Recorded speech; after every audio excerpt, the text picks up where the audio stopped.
Alright, I'll tell you the story of this little unit. There's a fellow named Ron Valentine. He died a couple of years ago, bless his heart, and I liked him a lot. He was one of the few people who would come over here and crawl under the rat rod with me and get greasy working on it, helping me and stuff. Awful nice guy.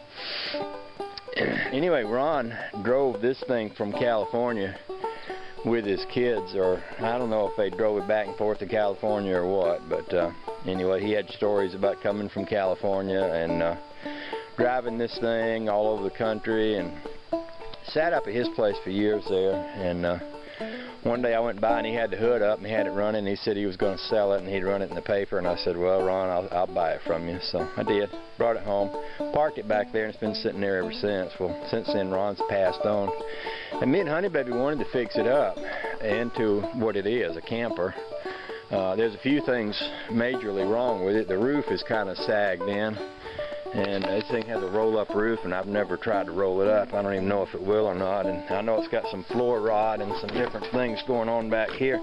Got a nice stainless steel or aluminum back bumper.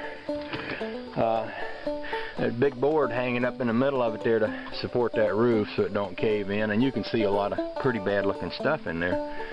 But on the other hand, the way we like to go camping, this sure would get a lot better mileage in that truck and everything, and probably make a nice little ride. It rides and drives real good. And that's one of the things Ron said. He said it's one of the best riding things he'd ever had. My hope is that where it came from California, it won't be too rusty. This is a Toyota R20, and he converted it over to a 5-speed.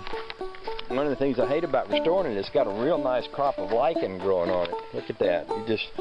Some of the best graveyards in the country don't have lichen as nice as that growing on it. But I suppose it'll have to go. I see a little rust down here, but all of this kind of rust is quite fixable. There's some deeper rust right there. None of that's going to frighten me off. What will frighten me off, or what I will have to pay close attention to, is the frame. Make sure the frame isn't rusted out. And I haven't gotten under it yet. My thinking today was that I wanted to get it out from back there, because if it sits there long enough, it'll sort of become merged in with the ground and it'll never get out of there. But I was thinking I'm taking this rat rod to the museum today, and I'm going to have an empty space here. And of course I do want to work on my Ford this winter, but I think, well, I could just go ahead and back this in and get it up on my fancy lift. You know, 63 Impala, he thinks he's something because he's got a shell sign over his lift, but I still don't think it makes, you know, not nearly as fine as what I got here, I'm just saying. But anyway, I thought I'd back it in here, get it up on my lift, and crawl up under it and look that whole frame over real good. And when I get through, just park it right out back there. The only thing that needs to be runnable is the clutch master cylinder is bad, and I got one right here that I purchased and have never installed. It works, but you have to pump it, and that replaces that thing right there. And the voltage regulator is bad, and I was just kind of looking at it this morning. I was thinking, you know, I got 4 or 5 Volkswagen voltage regulators.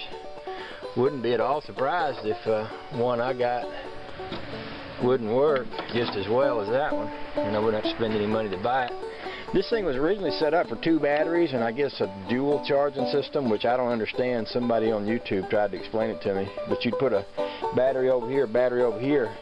They would both charge off the alternator, but this one would, you know, power the camper part, and this one would power the truck part. I don't understand everything about that I just said, but that's the way it was explained to me. So it'd be kind of cool if I could get that working. It'd be kind of cool if I could preserve the camper, because, you know, if I couldn't, I could still, if the frame's good, I could peel the camper off, put a flatbed on the back of it, and make a nice little pickup truck. My big truck over there, Lord have mercy, with the price of gasoline these days, I got to where I just almost not willing to drive it much. And if I had a little truck like this, I could do a lot of my hauling with it, and you know, it wouldn't cost me an arm and a leg. Oh, I was looking around at this. I saw this little thing here, and I thought, well, I wonder what's in that. I bet it's a propane bottle holder. Well, I opened it up, and not only is it a holder, but there's a propane bottle in there. I don't know if it's one of them old-style propane bottles. I know at a certain point they changed them over so that you had to have a particular kind of nipple on here or they wouldn't fill it. I don't know if this is a new nipple or an old nipple, But what I like about this one, even if I don't use it as a propane bottle, it's got a gauge on it. Almost looks like it's got some propane in there. Holy cow. Anyway, it's got a gauge on it, and it's got this little nipple here. And I was just wishing I had an air pig this morning when I went down to get this from out back. And boy, it would be really easy to throw a fitting in here, hook an air compressor line to that, and if I could figure out a way to fill this thing up, you know, I don't know if they make something that you can screw into this hole that you can, you know, pump one of these up with or not, but that'd make with that gauge on there, it'd make an ideal little air pig. And it's not real heavy. I don't know if that gauge is working or not. It's showing some pressure, but anyway, I thought that was kind of cool. That's probably a lot of things I'm going to find out about this thing when I start looking it over. You know, like look inside that box there. That actually looks like it's in pretty good shape. It's not all wore out.